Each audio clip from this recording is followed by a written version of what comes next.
یہ بھی ہمارا بڑا سوشل فنکشن ہے، بہت بڑا، اور اس میں فضول خرچیاں ہو رہی ہیں، حرام کی کمائی ہوئی کمائی جو ہے وہ پانی کی طرح بہائی جاتی ہے۔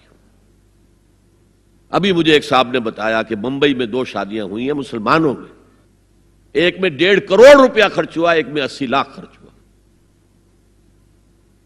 ہم نے وہاں اصلاحی تحریک شروع کی، ضیاء الحق صاحب نے بھی کوشش کی تھی، آرڈیننس پاس کیا تھا، لیکن یہ چیزیں قانون سے نہیں۔ آپ کہیں کہ کسی دعوت میں 50 سے زیادہ مہمان نہیں آئیں گے، وہ 100 آ گئے تو زیادہ سے زیادہ یہ ہوگا پولیس والوں کو رشوت کا کھاتا کھل گیا، جو یہ پیسے لے جائیے صاحب۔ کبھی کبھی وہ پکی پکائی دیگیں لے جا کے اپنے تھانے میں بیٹھ کے کھاتے تھے، لیکن قانون سے نہیں بدلتا مزاج۔ ہم نے کیا طے کیا؟ دیکھو یہ ہے چٹان کی بنیاد۔ آپ کو بڑی اونچی بلڈنگ بنانی ہو تو دیکھنا پڑتا ہے چٹان نیچے بنیاد زمین کیسی ہے۔ تو بنیاد کیا ہے؟ آپ سادگی کرو، سادگی کرو، سادگی کرو، یہ تو بے معنی ہے بالکل، اس لیے کہ غریب کی سادگی کچھ اور ہے، امیر کی سادگی کچھ اور ہے، سادگی کے ایک معنی تو نہیں ہے۔ لہذا کوئی جو ہے راک فاؤنڈیشن وہ تلاش کی جائے، وہ ہم نے کی تلاش۔ جو تقریب حضور سے صحابہ سے ثابت ہے ضرور کرو، ضرور کرو، ضرور کرو، عضوا علیہا بالنواجذ، اپنے دانتوں سے پکڑ لو اس کو۔ اور جو تقریب ثابت نہیں حضور سے اور صحابہ سے، یقیناً یہ کہیں باہر سے آئی ہے، یا تو ہمارا خاندانی پس منظر جو ہے، اکثر تو ہندوؤں سے مسلمان ہوئے، وہ سادات ہوں، صدیقی ہوں، فاروقی ہوں، عثمانی ہوں، وہی ہیں نا جو باہر سے آئے تھے، باقی تو اکثریت یہیں سے، وہ اپنا ہندوانہ پس منظر لے کر آئے۔ تو جس کا ثبوت صحابہ کے دور میں نہیں، وہ یقیناً باہر سے آئی ہوئی چیز ہے، اس میں پھر سادگی نہیں، اس میں کمی نہیں، جڑ سے کاٹو اس کو۔ اس بنیاد پر ہم نے 5 فیصلے کیے، ذرا سن لیجئے آپ بھی، اگر آپ کوئی سوشل ورک کرنا چاہیں اس کو عام کریں۔ نمبر 1، نکاح مسجد میں۔ حدیث موجود ہے، ترمذی شریف کی روایت، اعلنوا ھذا النکاح واجعلوہ فی المساجد، نکاح کا اعلان عام کیا کرو، مسجدوں میں منعقد کیا کرو۔ میں حیران ہوتا ہوں کیوں نہیں علماء کرام نے اس کی طرف توجہ دلائی۔ حدیث ہے، ہاں میں مانتا ہوں ان کا کہنا یہ ہے کہ یہ یہاں جو امر ہے کہ مسجد میں منعقد کرو، یہ امر وجوب کے لیے نہیں ہے، استحباب کے لیے، مستحب ہے یہ کہ مسجد میں۔ تو بھائی مستحب کیوں چھوڑ رہے ہو تم؟ وہ اس لیے چھوڑنا پڑتا ہے، مولوی بیچارے کی حیثیت ہے ہی نہیں معاشرے میں کہ وہ کہے جناب یہاں آئیے میرے پاس، میں نہیں آؤں گا آپ کے گھر نکاح پڑھانے کے لیے۔ وہ اپنا رجسٹر بغل میں دبائے بیٹھا سوکھتا رہتا ہے۔ وہ تو آنی تھی بارات عصر کے وقت، مغرب بھی جا رہی ہے، آئی نہیں، وہ بیٹھا غریب۔ پہلے 20-30 روپے ملتے تھے، اب 200 300 400 ملتے ہیں، اور کیا ہے۔ میں نے انہیں یاد دلایا، دیکھو شرم کرو، عیسائیوں نے آج تک اپنے چرچ کی اور اپنے پادری کی عزت یہ رکھی ہے کہ شہزادے اور شہزادی کی شادی ہوگی وہ بھی پادری چرچ میں آئیں گے۔ شہزادے کی شادی ہو رہی ہے تو جو ان کی پارلیمنٹ کے ساتھ ہے چرچ، وہاں شادی ہوگی، وہاں پردہ نہیں ہے، لڑکا لڑکی دونوں آمنے سامنے کھڑے ہو کر قول و قرار کریں گے۔ ہمارے ہاں پردہ ہے تو اس لیے لڑکی کے گھر بھی جائیں گے تو لڑکی تو محفل میں نہیں آئے گی، لڑکی کا ایک وکیل ہوگا، وہ وکیل اجازت لے کر آئے گا، 2 اس کے گواہ ہوں گے، اس کے سامنے اجازت لی گئی، پھر وہ نکاح خواہ کو اجازت دیں گے، وہ نکاح پڑھا دیں گے۔ پہلی بات یہ ہو گئی کہ نکاح مسجد میں۔ نمبر 2، نکاح کے موقع پر کوئی دعوت طعام نہیں، کوئی ثابت نہیں۔ دعوت طعام صرف ایک ہے، وہ ولیمہ ہے، اور اس قدر معقول بات ہے، سب باپ اپنے سینوں پر ہاتھ رکھ کر سوچیں اور میری بات سنیں، کیا بیٹی کو گھر سے رخصت کرنے کا وقت جو ہے وہ خوشی کا وقت ہوتا ہے؟ جب بیٹی گھر سے جا رہی ہو، کوئی جانور بھی آپ قربانی کے لیے، کوئی مینڈھا کو بکرا لے آئیں 8-10 دن پہلے اور بچے مانوس ہو جائیں تو وہ جب آپ ذبح کرتے ہیں تو پچھاڑے کھاتے ہیں کہ نہیں بچے؟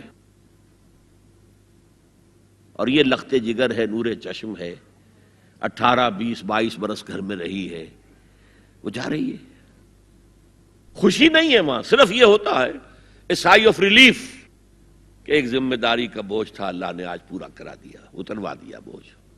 پھر بھی اندیشہ ہوتا ہے، پتہ نہیں مزاج ملے نہ ملے، نئے ماحول میں جا رہی ہے، وہاں جا کر ایڈجسٹ ہو یا نہ ہو، اندیشے پھر بھی ہوتے ہیں ذہن کے اندر. تو ان سے مرغ پلاؤ کھانا اور متنجن کھانا کوئی معقول بات نہیں ہے. معقول بات کیا ہے؟ لڑکا، اس کا گھر آباد ہوا ہے، وہ ولیمہ کرے، اس پر باقاعدہ احادیث اولبو ولو بشاتن، ولیمہ ضرور کرو چاہے ایک ہی بکری ہو تمہارے پاس، ذبح کرو، کاٹو، کھلاؤ گوشت اپنے دوستوں کو، احباب کو. یہاں تک کہا کہ بے ست طعام الولیمہ، برا کھانا ہے ولیمے کا کہ اس میں غریبوں کو نہیں بلایا جاتا. ظاہر بات ہے، مسلی کھلانے کے لیے تو ولیمہ نہیں ہوتا، اپنے احباب کو، دوستوں کو بلایا جاتا ہے. پھر بھی میں تم سے کہتا ہوں کہ جسے ولیمے کے لیے بلایا جائے وہ اگر نہیں جائے گا تو اللہ اور اس کے رسول کے حکم کی نافرمانی کرے. تو جس رسول نے اتنی تفصیل سے حکم دیا ہو ایک دعوت کا، وہ دوسری دعوت میں بھی خیر ہوتا نہ بیان کرتا. جب نکاح مسجد میں اور کوئی دعوت طعام نہیں تو بارات کا تصور، خلاص. بارات کس بلا کا نام ہے؟ قرآن میں تو کوئی ذکر ہی نہیں، عربی میں یہ لفظ ہی نہیں. اجتماع طرفین مسجد میں ہوا، نکاح ہوا. لڑکی کو، حضرت فاطمہ کو رضی اللہ تعالی عنہا، کچھ خواتین جا کر چھوڑ آئی تھی اس حجرے میں جو ایک انصاری صحابی نے حضرت علی کو دیا تھا. ان کا تو کوئی گھر بھی نہیں تھا. کوئی حضرت علی آئے ہوں اور آ کر وداع کرا کے لے کے گئے ہوں، کچھ بھی نہیں. چوتھی چیز، جہیز کا کوئی تصور اسلام میں نہیں. خالص ہندوانہ رسم، خالص ہندوانہ رسم، خالص ہندوانہ رسم. ہندوؤں میں کیوں ہے؟ وہ اس لیے ہے، معقول بات ہے کہ لڑکی کا وراثت میں کوئی حصہ ہے ہی نہیں. وہ تو جب گھر سے نکل رہی ہے کچھ دے دلا کے رخصت کر دو، دان دہیج، یہ خیرات ہے. لڑکی کا حق کوئی نہیں ہے گھر پر. اسلام میں تو لڑکی وارث ہے.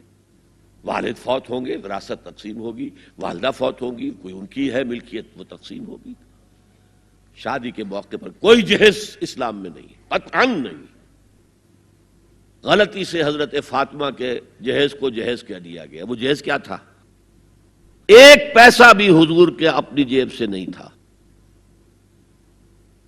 اس شادی میں خاص بات کیا تھی کہ دولہا کے ولی بھی حضور ہی ہے. اور کون ہے؟ علی کا کون تھا مدینے میں؟ اور دلہن کے والد بھی حضور ہے. اب حضور پوچھتے ہیں حضرت علی سے، تمہارے پاس مہر دینے کے لیے کچھ ہے؟ عرض کیا میرے پاس تو کچھ نہیں. وہ فقراء صحابہ میں سے تھے. فرمایا مہر تو دینا ہے. تمہارے پاس ایک زرہ ہوتی تھی؟ جی ہاں زرہ تو ہے. انہوں نے یہ سمجھا زرہ تو جہاد کے لیے ہے، کوئی وہ دولت تو نہیں ہے. فرمایا جاؤ اسے بیچو یا گروی رکھ کے قرض لے کر آؤ. وہ گئے، حضرت عثمان نے خرید لی اور کچھ دنوں کے بعد واپس کر دی ہدیتاً. یہ زرہ میں ہدیہ آپ کو کر رہا ہوں. اس وقت اگر کہتے چھوڑو علی، کہاں تو لو میں پیسے دے دیتا ہوں تمہیں، تو ان کی طبیعت پر بار ہوتا. اس پیسے سے حضور نے کچھ پیسے گھر بھیجے اندر، دلہن کو ذرا تیار کر دو. اور کچھ پیسوں سے وہ ایک گدا جس میں کھجور کی کھال بھری ہوئی تھی، اور 2 تکیے جس میں کھجور کی کھال بھری ہوئی تھی، ایک مشکیزہ، کنویں سے پانی تو لانا ہی ہے نا، ایک چکی، جو ہو یا گیہوں ہو پیسنا تو ہے نا، کوئی 1-2 برتن اور. اللہ اللہ خیر صلی اللہ. یہ تھا جسے جہیز کہتے ہیں، جس میں ایک پیسہ بھی حضور کا شامل نہیں ہے. وہ حضرت فاطمہ کا مہر تھا جسے بنایا گیا. ورنہ مدینے ہی میں دوسری آپ کی صاحبزادی کا نکاح حضرت عثمان سے بھی ہوا. کہیں ذکر ہے جہیز کا؟ حضرت عثمان کا گھر بھرا ہوا، ہر چیزیں موجود، وہاں تو کسی جہیز کا تذکرہ نہیں. بہرحال یہ شادی کو آسان کرو زنا کو مشکل بناؤ. یہاں شادی کے لیے 9 من تیل ہوگا تو رادھا ناچے گی، ورنہ یہ کہ بڑی ہو رہی ہے، عمر ہو رہی ہے، سب کچھ ہو رہا ہے، لیکن کچھ تقاضے تو ہے نا، آخر کچھ تو کرنا ہوتا ہے نا، آخر کچھ نہ کچھ لوگوں کو تو کھانا کھلانا ہی ہوتا ہے نا، بارات تو آخر آئے گی ہی نا، کچھ نہ کچھ تو دینا ہی ہوگا، کچھ جوڑے کپڑے، کچھ یہ. اسلام کا فلسفہ جو میں نے 4-5 باتیں آپ کو بتا، فلسفہ یہ ہے کہ لڑکی کے باپ پر 1 پیسے کا بوجھ نہیں. اس نے لڑکی پال پوس کے تمہارے حوالے کر دیا، اب اور کیا چاہتے ہو تم؟ سارا مرد آزماں مرد آفرین، مرد کو چیلنج دیا ہے، تم مرد ہو، مہر تم دو گے. اور سب سے بڑھ کر کیا ہو رہا ہے آج کل بھی ہوتا ہے، وہ ہمارے ایک کچھ کام ہوتے ہیں اسلامی، وہ بھی ہے کچھ وہی ہندوانہ پس منظر. نکاح کی محفل میں چھوارے کون لے کے آتا ہے جی؟ لڑکے والے. اور پلاؤ کن سے کھاتے ہیں بھائی؟ جس وہ تمہیں مرغ پلاؤ کھلا رہا ہے وہ چھوارے نہیں بانٹ سکتا تھا؟ یہ ہے اسلام اور غیر اسلام کا امتزاج. چھوارے لڑکے والے لے کر آئیں گے اور پھر دعوت اڑائیں گے لڑکی والوں کی طرف سے. هي الحلقات تحفظني بآيات من القرآن، هي الحلقات تملأني بحب المصطفى العدنان، هي الحلقات تحفظني